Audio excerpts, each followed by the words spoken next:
Everyone, welcome to today's episode. Thanks so much for tuning in.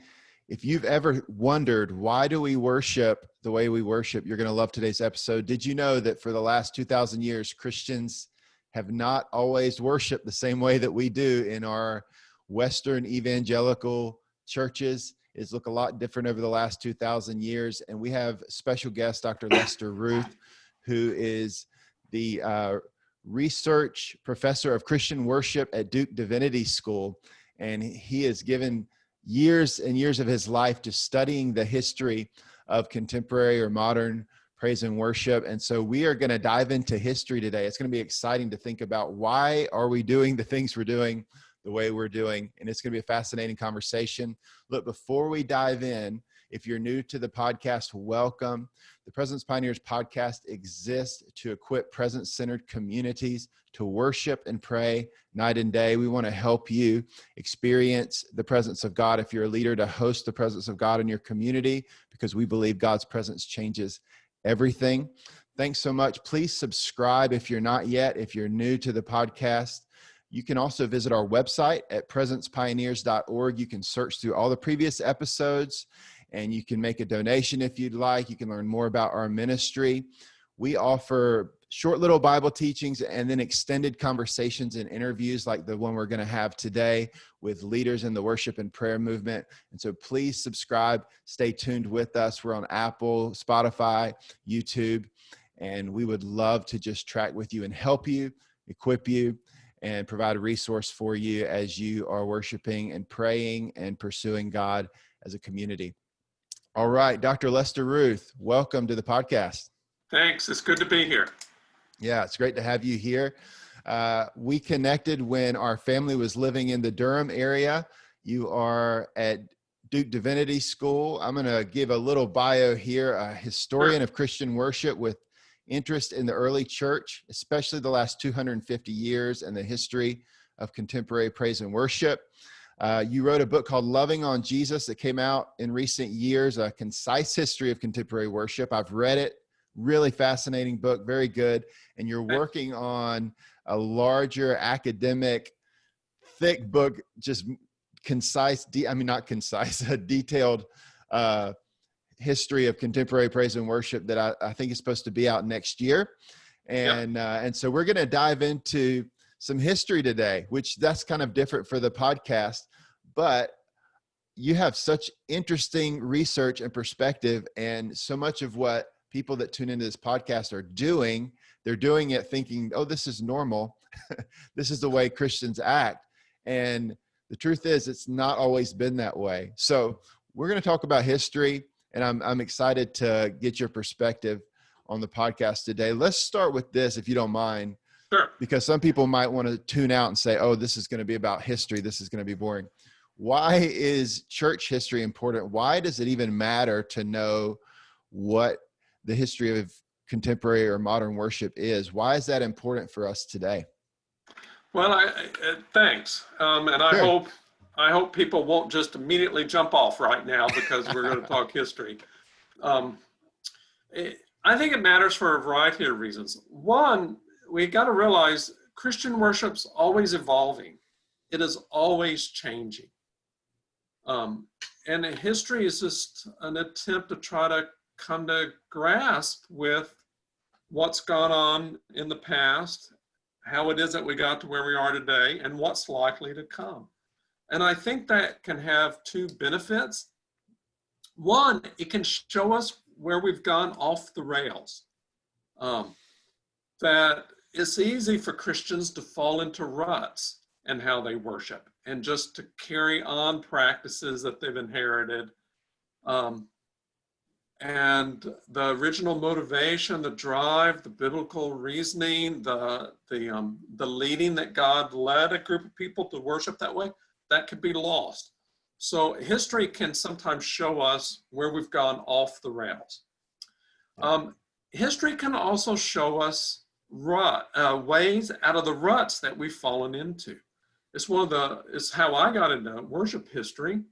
I was just a Methodist pastor wanting to find ways to reinvigorate, renew the worship life of my people And I found that by reading ancient worship history, I discovered new ideas and new ways of thinking about things that I never would have done just in my own kind of small pastoral context. Yeah. So worship history can show us where we've gone off the rails, and worship history can show us ways to get out of ruts that we might have fallen into over the years. Yeah. That's so good. So, like I said at the intro, the way we worship, especially most of the people that are tuning in to this, are in either the evangelical or charismatic stream of Western worship in the 21st century. But that's not the way we've always worshiped. What was it like? I mean, I know that's a huge question, but the last 2,000 years, what did Christian worship look like? They weren't gathering and playing guitars for 30 minutes and then having a sermon and the lights and all those things that come along with modern worship expression and experience. So, I mean, what was it like? I mean, it's a huge question. The last 2,000 years, Okay, well, sure. Let's actually start today. Sure. And let me peel off layer by layer on when some of those now just assumed practices came into place. Yeah. So, for instance, the use of software to do worship planning is a development of the last 20 years. Yeah. When I first started doing contemporary praise and worship as a young Christian in the late 1970s, of course, we didn't even know computers at that time in the late 70s. So all the technological advancements are the last 20 to 25 years. Even the idea of computer-based projection of lyrics, for me, that's a recent development because it is only widespread in the last 20, 25 years. In modern worship or contemporary praise and worship, for the first several decades, people would have used overhead projectors. Yep. Which that was my childhood. Yes, the song lyrics were printed on a single, clear sheet, and you had to have one person there with the responsibility to shift them on and off and make sure that they didn't put it on upside down. Or mirrored backwards or whatever. Yeah. But you see, even prior to that, when contemporary praise and worship really got its roots in the 40s and 50s, the song repertoires, the lyrics were all internalized. People just sang spontaneously with no projection of lyrics whatsoever. And part of that is much smaller number of songs. The other part was the song structures were much simpler. They tended to be chorus only or verse only. There are no popular worship songs with bridges, for instance, into the mid to late 1990s. Right. As soon as you get two verses, a chorus, a pre-chorus, and a bridge, then you've got to project the lyrics somehow, just because of the complexity of the songs. The guitars, we mentioned guitars. Those are not commonplace until the 70s. Especially the late 70s, early 80s is when those would become commonplace in people doing praise and worship, or presence-oriented ways of worship, we might call. Sure. Prior to that, I mean, it was just as popular. Some of the leading churches of the 1970s had full orchestras. That's amazing. Brass and wind and string sections. That's the word I was looking for there. Yeah. I mean, they were full orchestras. Prior to that, praise and worship, presence-oriented worship, was just piano or organ-driven. Yeah. I mean, another common assumption that we have of the ever-present worship leader. Yeah. That term itself really does not go past the late 1970s. Interesting. It's an evolution of the earlier term song leader. And as this way of worship was developing in the 60s and 70s, and the idea that we needed an extended time of congregational singing, moving from praise to worship, but the role of the person leading the singing was not just to lead the song leader, but it was to lead God's people into worship, into God's presence. And Yeah. I mean, those are all developments that I can date fairly clearly to Yeah. the late 70s, early 80s. Yeah. Wow. So so that's the 20th century. Sure. What did we do for 2000 years? Ah, You know what I mean? Like yeah. what were Christians doing? We've been singing in some ways for 2000 years, right? Yeah, but see, even there you have wide variety. Diversity is always the name of the game in Christian worship. So Yeah. for the first several centuries, Christians would not have used any musical instruments at all because musical instruments were too closely associated with pagan rituals. Right. Um, so singing would have been a cappella, and they would have emphasized singing in unison, not harmonic singing, and nothing with any musical complexity to it. Singing often had a call and response sort of nature to it. Yeah. When people, and obviously before electricity, you can't project lyrics, but when you can't mass reproduce lyrics, the song lyrics, Yeah. in oral cultures, often what you do is you have a soloist or a choir who'll sing the main verses, and then there'll be a short little refrain that the Yeah. congregation will join back in on.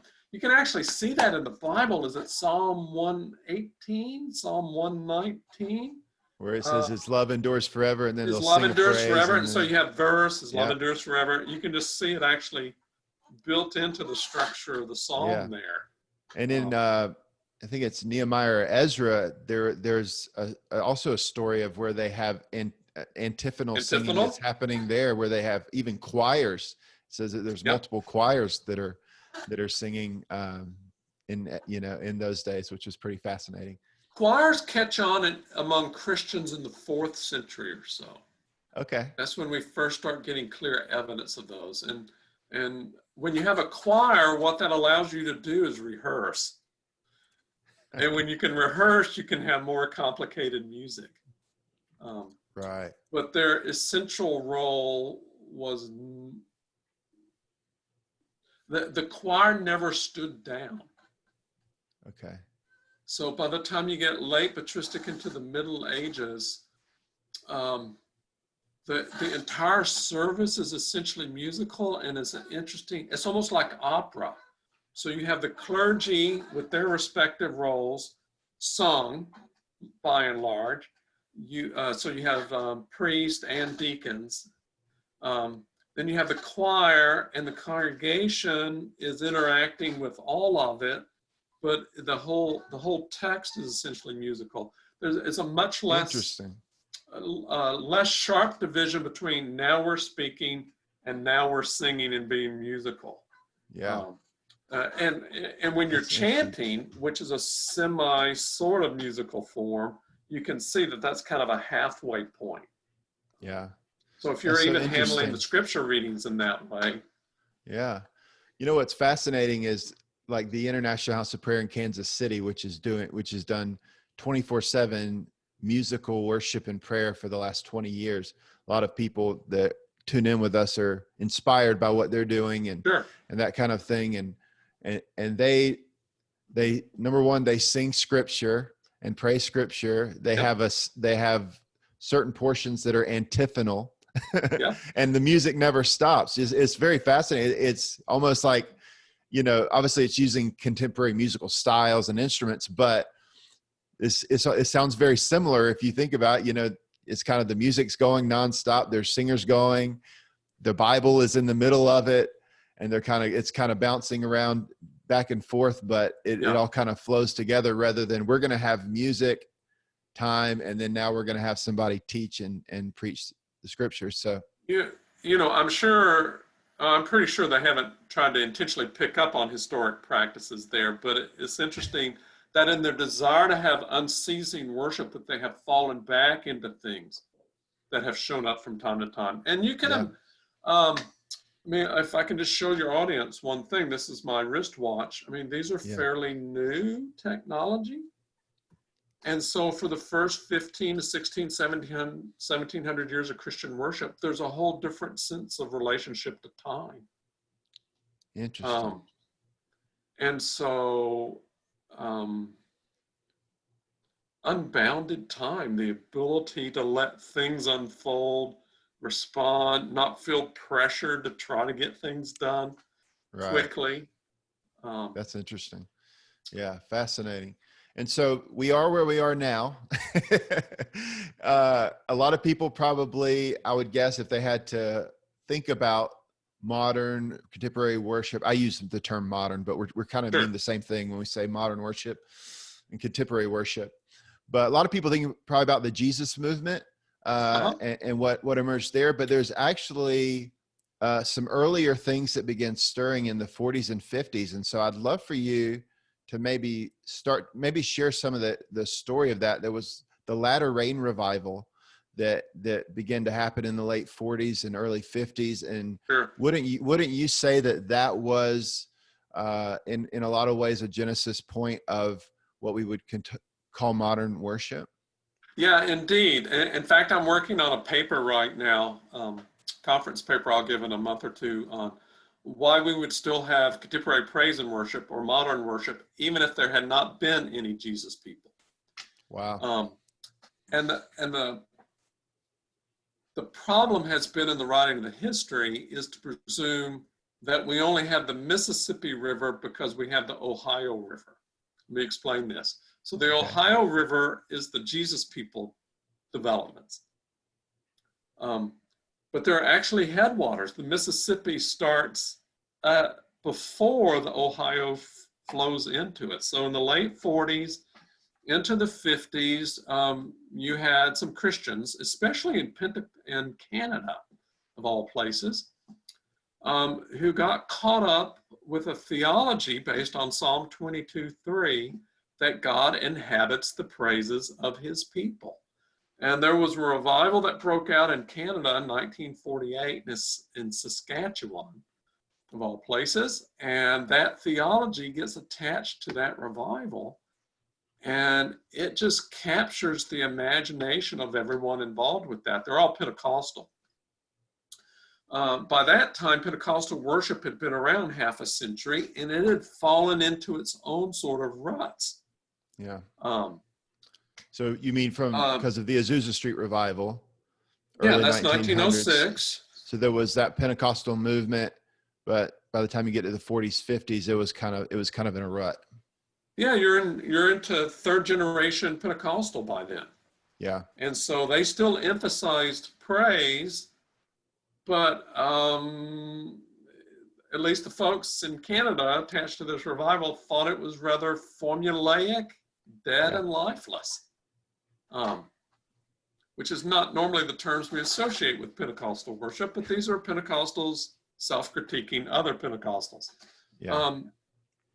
And that you can see how that theology that could spark an idea of worship renewal, that if we will re-emphasize the praise of God, this is the way that we can, in new and fresh and powerful ways, experience God's manifest presence among us.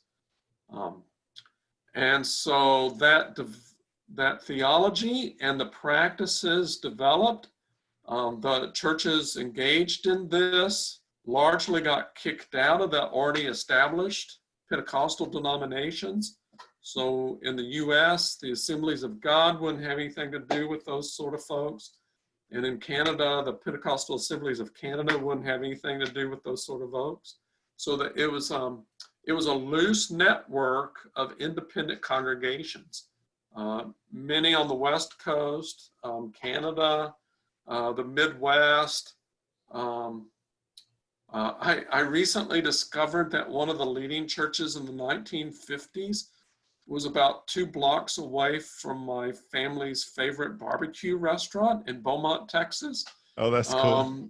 A church that I've driven by dozens of times, but never understood the significance of it until recently. I was in Beaumont, Texas a couple months ago for the first time. Oh, is that right? You didn't happen Yeah, to be at Sabine Tabernacle, were you? I did not. No, No, that's that was the name fascinating of the church, Sabine Tabernacle. You know, it's a typical congregation today, but in the 1950s, Yeah, it was a hot spot of right. developments. And one of the big developments was this extended period of praise, 30 minutes, 45 minutes, an hour. In fact, some of the leading churches, this is the funny part, funny, funny in terms of my enjoyment, not funny in terms of me trying to make fun of it. But Reg Lizelle, for instance, is one of the real instigators of this. He's at Yeah. a big church in Vancouver, British Columbia, Canada. His church had a pre-worship service praise service. So they would gather, was it an hour, 30 minutes ahead of time in a separate room. Everybody would kneel. They would praise God independently out loud for crazy for 30, 45 minutes. And then at the end of that, they would all stand up and then walk into the sanctuary for the main service to begin. Yeah. Which began with another extended period of congregational praising, Yeah. musically driven in this instance. Right. So these praise sessions, I won't call them sets yet because they're not necessarily musical until the 60s, the 70s. Gotcha. Gosh, So I could last. they were just out loud speaking praises. They weren't necessarily singing. Maybe they were sometimes, but it was Yep. a lot of speaking out praise to God. And there's a fluidity to the whole thing. So the speaking can morph over into spontaneous selection of a particular praise or worship song, Yeah. which the keyboardist would support on their instrument, which might lead into singing in tongues for an extended period of time, which might lead into a prophetically given, spontaneously given, spirit-given song, which might lead back into another extended period of spoken praising. Yeah. The whole technology now, particularly in larger churches where it's like,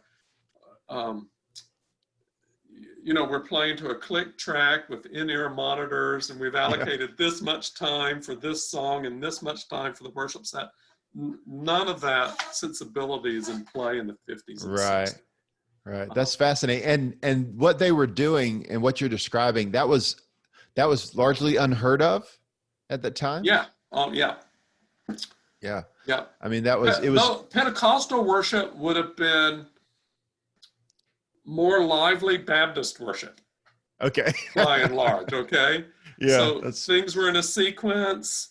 Yeah. You might have people speaking one or two things out loud, but not this kind of whole congregation engagement. Yeah. I mean, when you read the accounts, it's quite clear from both non-Pentecostals and other Pentecostals, when they go to one of these services in the 50s and 60s, they are quite struck by the newness of it and the power of it. Yeah. Yeah. That's fascinating. Yeah. By it. Yeah. So I think it's interesting, number one, that this was happening so early in the 40s and 50s, which a lot of people might think it's more that thing might be more either Jesus People movement or maybe Vineyard when some of those things might would have started to happen. But this was happening late 40s, early 50s already in the Latter Rain revival. In that Latter Rain revival, yeah. Yeah. So share with us about Reg Lizelle, because when I started hearing about him and his story, and if you don't mind recounting that story of him in the Psalm 22:3, and that was really, I mean, you can trace a lot back to this pastor's experience and what he began to teach in terms of so much influence on how we worship right now. This one pastor up in Canada. Okay, if I can, let me frame him in terms of a meme that one of my students here at Duke has made for me. Okay. It's a picture of the well-known theologian Karl Barth and a picture of Reg Lizelle put next to each other. Okay. And the caption says, one of these men is the most important theologian of the 20th century, and the other one is Karl Barth. Um, Wow. so I think Reg Lizelle is the most important theologian of worship for the 20th century, especially in the fact that he's almost virtually unknown. That's a big He was statement. a businessman from Toronto who took early retirement right after World War II. So World War II ends 1945. And the latter part of that year, he gets a letter from the district superintendent out in the Pentecostal Assemblies of Canada in British Columbia, which is the very western part of the nation. Would you come out here and just go around to some of the churches and speak? Because Reg had been doing that in some of the Toronto churches in the Ontario area, which is, eastern Canada. So he gets out there early January 1946, and he goes to his first church. And the pastor's sick. And he has to lead the whole meeting. And he starts, I think the first one was on a Sunday night, and it goes terrible. It's completely flat. There's no life in it at all. And if you know anything about Pentecostal worship, you don't want flat, Right. lifeless services. So that happens not once, it not happens twice. By midweek, he's desperate. So he decides he's going to have a day of fasting. And so he goes to the church building early in the day. Pastor's still sick. And he is just praying to God to help him find a way to have good services where God would be there and active. And he says, midway during the day, this verse came to mind, Psalm 22:3. You are the Holy One. I'm not going to put it in the King James, my own updated English version. You are the Holy One who inhabits the praises of Israel. And so initially he thought, I know what the problem is. I've got unconfessed sin and God is holy. So he begins confessing every possible sin that he imagines that he's done. And again, he didn't feel anything in his spirit. There was no witness to his spirit that this was what needed to be done. So his mind goes to the second half of the verse. Thou inhabitest the praises of Israel. There's the King James. So he decides that's the key. If we want God to be present, this place needs to be filled with the praises of God. So starting about mid-afternoon, he does nothing for the rest of the afternoon through the dinner hour up to the very beginning of the service time, which, if I remember correctly, was 7 p.m. He does nothing but walk around the entire church facility praising God out loud. He even goes in the bathrooms for a while. And in his description of this, he said, and I lingered by the piano for a long while because the pianist was rather dead. So even as the service time is approaching, I love that. He goes up, he doesn't quit. He goes up to his chair on the platform. He kneels down and he literally keeps praising until the very moment the service is scheduled to begin. He stands up, turns around, announces the first hymn, There's Power in the Blood. They start to sing that hymn, and midway through the first verse of the first hymn, the Holy Spirit comes, a woman is baptized with the Holy Spirit, begins speaking in tongues. That's soon followed by another person, and it's followed by another person and another person. And he is just he knows what's brought this about. Yeah. He has filled that space with the praises of God, and God's going to honor that promise. So he spends the whole rest of the week with his Bible concordance and his Bible, looking up every Bible passage he can that has the word praise in it. And he soon connects it with a second critical verse, Hebrews 13:15, about making the sacrifice of praise with our lips, the Yeah. unceasing sacrifice of praise with our lips.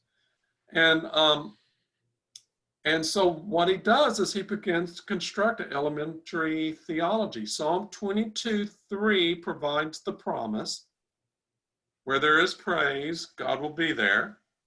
And Hebrews 13:15 provides the commandment to Right. offer up the sacrifice of praise. So he's got a positive commandment and a positive promise. He links those two together, and he spends all the rest of his time there in Western Canada doing nothing but preaching and teaching on praise and God's presence. Yeah. Goes back home to Toronto. A little bit later in the year, he gets an invitation, again from the same district superintendent, to come back out to Western Canada, that there's an open pastorate he wants Reg Lozelle to take. Now, this fellow's been a businessman his entire life. He's never been a pastor of a church. Yeah. But he agrees to do it, and he goes out there and he gets established in British Columbia, makes some friends there, including a fellow named George Houghton, who has this Pentecostal Bible school in Saskatchewan, and they make a promise to each other that if a major work of God breaks out in either one of their ministries, they would let the other one know. 1948, the big revival breaks out in Saskatchewan at George Houghton School, and Reg Lozelle goes out there, and they team up, and others get involved, and that revival in 1948, which is drawing people from across Canada and across the United States, becomes the perfect platform for Reg Lozelle's theology, because on multiple levels, it just syncs up well. The practices that they have there, the general sort of perspective, and the theology that Reg Lozelle has, particularly the notion that this is restored Bible truth, that this is not anything new. This was something that the church once knew and has lost over the years. It's there in the Bible. We just need to rediscover it. That fits well with the kind of the basis of the revival. And it spreads rapidly. It spreads rapidly internationally. Those independent Pentecostal churches are quickly sending out missionaries across the globe. Reg Lozelle takes international trips, extended international trips to teach this, along with many, many others. Those churches become their own missionary sending organizations.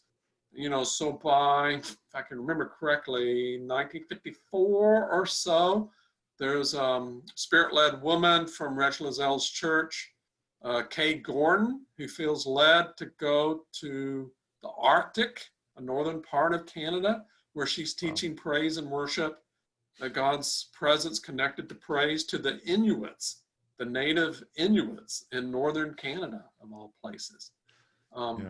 Wow. Now, if your listeners are thinking, well, that's really nice, but how does that really end up impacting any of us? What if they've ever heard of CCLI?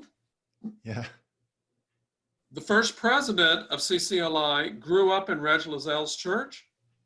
And CCLI got developed in a church in Portland, Oregon, that Reg Lozelle taught how to do praise and worship. There you go. So CCLI is a secondary development out of the establishment of Lozelle's practice, ministry, and pastorate, both in a specific individual, Howard Rachinsky, and in a particular congregation, Bible Temple, there in Portland. Yeah. And gosh, that's fascinating. I love that story of Reg Lozelle and the way he got this revelation and the immediate experience of it. And so he got this insight and this revelation. He was teaching it. He was practicing it as a pastor, but then the latter rain revival allowed it to spread because he was connected with the leaders there. He taught, and then because people were coming in and going out, and that was spreading and influencing, that enabled this idea to get out. Is that right? That God inhabits the praises of his people, or he's enthroned in the praises of his people. And the understanding of that being what so many people take for granted today, which is the idea that as we sing and proclaim God's praises, that his presence is manifest among us. And I believe that. I've actually taught that. And, that the name of the podcast is Presence Pioneers. So we're all about, experiencing the presence of God, especially through extended times of worship and prayer. And so this is directly linked to what we're doing and giving ourselves to. And, honestly, it's changed my life. And I know it's changed many other people's. Apart from mainline congregations in the Roman Catholic Church and Eastern Orthodox, what Reg Lozelle and this latter rain movement helped instigate is now the dominant form of worship around the world. It's amazing, crazy. That's absolutely crazy. And it's just astounding that, notwithstanding his actual significance, he's a largely unknown figure. Yes, he is. Yeah, I'd never heard of him. And I've been leading worship, reading books on worship, teaching people about modern worship, since I graduated high school, really, and had never heard of him until I came across some of your research. So part of that is his own age. He was middle-aged by the middle 40s. Gotcha. Middle 1940s. And so he wrapped up his public ministry in the 1970s, which is when this really got legs expansively across a range of denominations and groups. And he was never musical himself. Interesting. And so his original emphasis was not a musical emphasis, it was a praise emphasis. Right. And the musicalizing of his theology occurred in the 1970s with different people. Yeah, that's very interesting. And that's where the Vineyard comes into play. They're part of the musicalizing of the theology. But that's a secondary development, not the foundation itself. Yeah. Yeah, that's fascinating that they would literally just speak out praises, and that was, that was their primary understanding of Psalm 22:3, that it was not even musical. And I know that the word in that verse is the Hebrew word tehillah, which is a musical term, is connected to the idea of singing. But you use this phrase in your. Oh, go ahead. Well, yeah. See, if you remember the background on Reg Lozelle, he's a businessman. He doesn't know Hebrew, right? So if you told him tehillah, he would have no idea what it is you're talking about. But if you said praise, then he knows that verse. So he doesn't know to associate music with certain Hebrew terms. Sure. If I could tell you one funny story, because this is I love this story, it was told to me by Dick Iverson, who's since passed away, but he was the pastor of the church in Portland that CCLI came out of. Church now has a different name, but back in the 60s, it was Bible Temple. And Dick Iverson really wanted praise and worship in his congregation. He had seen it, he'd experienced its power, he'd experienced the presence of God through praise and worship, and he really wanted it in his congregation. So he invited Reg Lozelle to come visit his congregation. And he and another fellow named David Schock, who was from Long Beach, California, they were there to teach and lead. And Reg Lozelle, on his last night of teaching, said, I want everyone to come forward. So he had the entire congregation come up towards the pulpit. He took off his watch, he laid it on the pulpit, and he said, in obedience to Hebrews 13:15, and trusting in God's promise, Psalm 22:3, we're going to speak our praises out loud to God for 10 minutes. Everybody ready? 1, 2, 3, go. And initially 1, 2, it was 3. Just Lozelle, praise you, Jesus. We love you, Lord. I mean, just hallelujah. And bit by bit, others began to join, Iverson. And by several minutes into it, everybody was saying something in praise of God. And by the end of it, the presence of God was there. But at the end of the 10 minutes, Lozelle said, okay, 10 minutes up, everybody quit. And Iverson was so disappointed because it was his congregation finally had seen it. But Yeah. Loisel was trying to make the point that the promise was not according to our feelings. The promise was according to God's commands and God's biblical promises. Yeah. That's a fun story. And that's actually a Yeah, little bit different than some of the early Pentecostal theology, which was very much like you sort of tarry and you wait for the presence of God to come. Whereas he's saying, no, you don't have to wait for the presence of God to come, that there's biblical means that God gives us in which we can experience God's presence. that Right. and they are very aware of that difference, and they Yeah. realize that that is one of the distinctive things. One of the second generation latter rain folks had a funny saying. He would say, too many Pentecostals have lead poisoning. And by that, he would say they would wait until they feel led to do something before they would actually praise and worship God. But we That have sounds like a little positive, Pentecostal quip, doesn't it? I know, but we have positive biblical promises Yeah. and positive biblical commandments to praise and worship Right. God, and we can trust those. Right. And it's really, I mean, not only the extended times of praising, but the notion that you don't tarry. In fact, Right. Loisel has a completely different reread of the original Pentecost narrative in light of this. Mm. What is it? Psalm 96, I think, is the one that he quotes, where he says, praise tarries for you in Zion, O Lord.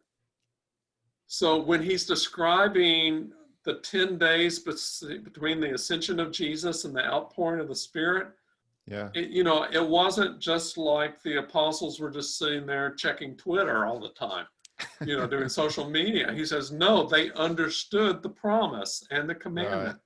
That for the 10 days, they actively praised God, and the outpouring on the day of Pentecost was God's response to those 10 days of praising.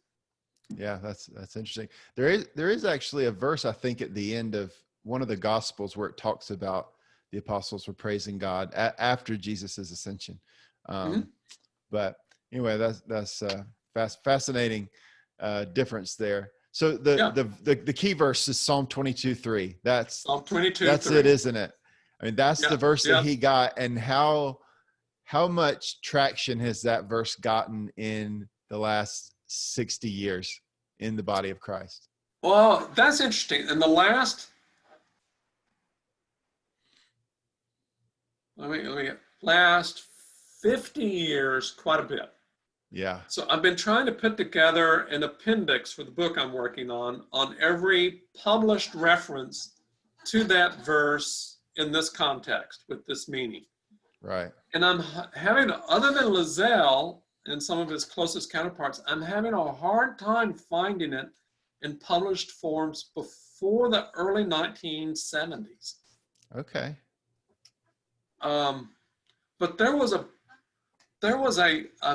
charismatic Methodist Army chaplain, believe it or not, who latched onto this theology as the centerpiece for his chaplaincy in the Army. Wow. And so he began to, his name was Merlin Carruthers. And he began to teach this to folks in the Army, that if you were having difficulties and you felt like God was not present with you, that what you needed to do was, regardless of the circumstances, you needed to begin to praise God. And that was the centerpiece of his pastoral ministry. And he wrote a book that got published in 1972 that was a huge bestseller. It's the same theology, but it was for pastoral care. And in fact, it was almost a devotional sort of book. Wow. And the publishers like to sell books. They were so enamored of the large, unexpected sales of this book, they commissioned a former Assemblies of God minister out in Oregon, Judson Cornwall, to write a counterpart book um, applying that same theology to congregational worship. And Judson Cornwall wrote a book, 1973, if I remember correctly, Let Us Praise. Yeah, that was a huge And book. that book became a huge bestseller. Yeah. And that book and Judson Cornwall with his traveling speaking ministry, he's the one who really helped disseminate this theology more broadly. Yeah. Because notice he's Assemblies of God background, not latter rain. So he had a legitimacy in some of the denominations that had rejected Reg Lazelle's earlier articulation of it. Yeah. How many references do you have in that appendix of for Psalm 22:3? Single space. It now runs 7 pages. 7 pages. Yeah. Let me pull it. I have it pulled up. Hold on, just a second. Yeah. I mean, since I have, began to, since we met and I began to read your book and catch some of the things that you've discovered, it starts to stick out. You start to notice it. When you're reading things or listening to people talk, or I see it on social media. I mean, any of the major influencers in terms of modern worship, you're going to find this if without even a very, very detailed look, you're going to find people quoting Psalm 22:3. They may not even say Psalm 22:3, but you'll hear God's enthroned in our praises. God inhabits our praises. You'll hear those phrases a lot. So just this year, I've found it on the website for Regent University's graduate worship program. Sharon Dougherty has a new book out, Praise and Worship, A Key to Victory. And Lamar Boschman has a new book out that has it. Just going through other kind of historic names I can find it on: Ralph Carmichael, Terry Law, Derek Prince.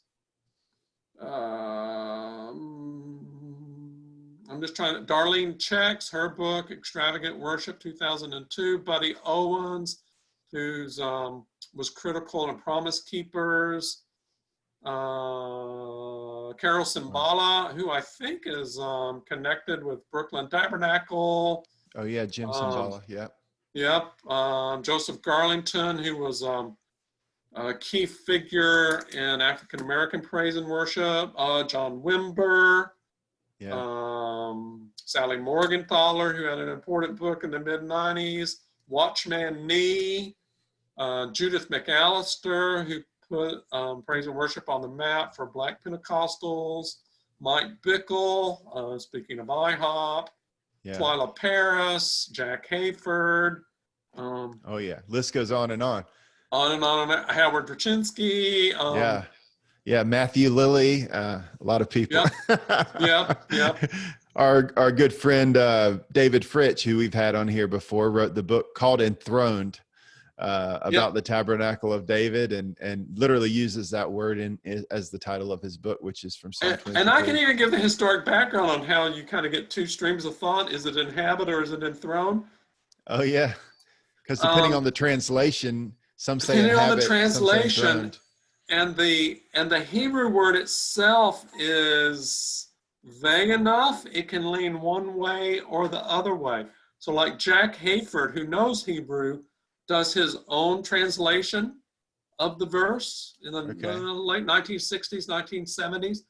And he decides to go with God is enthroned on the praises of Israel. And so hence, he writes songs like Majesty, Worship His Majesty. And he and some others really pick up on the kind of royal images connected to praising in God's presence. Yeah. Which probably connects to a lot of the ideas and language about coming into the throne room of God and those kinds of ideas.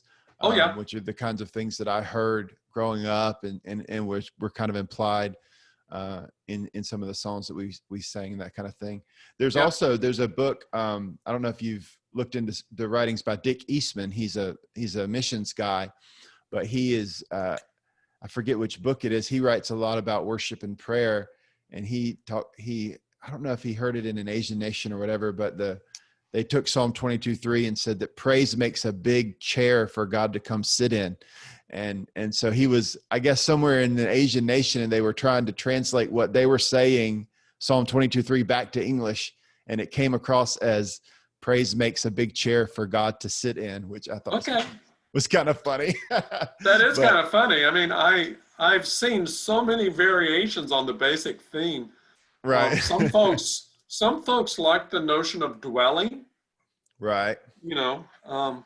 Yeah. But so, yeah. Well, that's amazing. So, I mean, I would say, just to folks who are tuning in, that we need to understand that this idea, we need to understand how this has emerged in the last, 60, 70 years and connected to Reg Lazell. And I think we should look at it thoughtfully, prayerfully, biblically, and say, is this something God is restoring or has reminded us of and is true?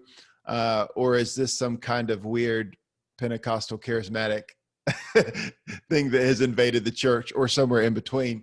And I believe that there's truth in it. And I'm going to continue to teach it and preach it. And I believe you can even make a case biblically without Psalm 22:3 for the ideas that many people use Psalm 22:3 to encapsulate the idea that we can experience God's presence. Well, I mean, if I can affirm praise that, and worship. It is one of the most classic traditional notions in 20 centuries of history, of Christian worship history, of an expectation for God's presence in the assembled worshiping community. Yeah. That is a constant. Yes. What that gets attached to and how it gets played out and how it gets articulated is where all the variation is. Right. Yeah, because it's typically, in modern worship, really attached to the music, whereas I'd imagine historically it was probably also more connected to the Eucharist and Lord's Supper. Preaching and teaching the Word of God, probably in Protestantism and some of those kinds of things. Well, or even more fundamentally, the assembly itself. Just the believers gathered together. Yeah. Where 2 or 3 are gathered. Right. And that, there's a particular theologian that I like who says it this way, he says it this way, that Jesus Christ is the original sacrament. It's the embodied person of Jesus that makes God's present on the earth. Yeah. And since his ascension, it's now the assembled body of Christ, the church, right, that makes God's presence present on the earth. And so I like to think of these other things, the Lord's Supper, preaching, music even, as ways of the church exhibiting itself as the holy temple that God indwells and inhabits. Yeah, that's good. I like that. Yeah, I mean, it's similar, but it's a different sort of theology. Yeah, that's not why you have me on here to talk about my own theology. No, it's not. But I like that. I think that's a fun place to sort of wrap up the conversation too. So, thank you so much. Is there anything else you'd like to leave people with? I mean, it will sound like a commercial, but I mean, if you're interested in this, I really encourage you to buy the book that I'm working on. There's a co-author too, Lim Swing Hong, and it should be out sometime, probably mid to late 2021 from Baker, and the title is Presence and Purpose. Presence and Purpose. And yes. And I would encourage everyone to get the Loving on Jesus book. It's a pretty easy read. And I'm excited to read the more detailed version too. So we can link to all those in the description for the episodes, so that those of you who are tuning in can just click through and get those books. We'll definitely do that. I apologize for the infomercial there, but we're just scratching the surface with this conversation today. Yeah, I mean, we didn't even really get into how this theology becomes so heavily musicalized and gets Right. connected to the Tabernacle of David by Right. some, or the Tabernacle of Moses by others. But I think Yeah. our time's up, so you'll just have to Yeah. read the book. Yeah, exactly. I think there's enough there to just stir people's interest and appetites. And so, man, thank you so much You're for being welcome. on Thanks for today. the Yeah, opportunity, Matthew. this Thanks was for the opportunity. so fun. Hey, thanks everyone for tuning in today. If you enjoyed this episode, would you please share this with your friends? You can post it on social media, send the link out to people, share it with your worshiping, praying communities, and that will encourage people and help equip people and get the word out there. If you're on Apple, if you could leave us a rating or a review, that helps more people see the podcast. If you're on YouTube, just give us a quick thumbs up or a comment, and that would be great. Thank you so much. Be sure to subscribe and stay tuned for more amazing episodes. Don't forget, God's presence changes everything.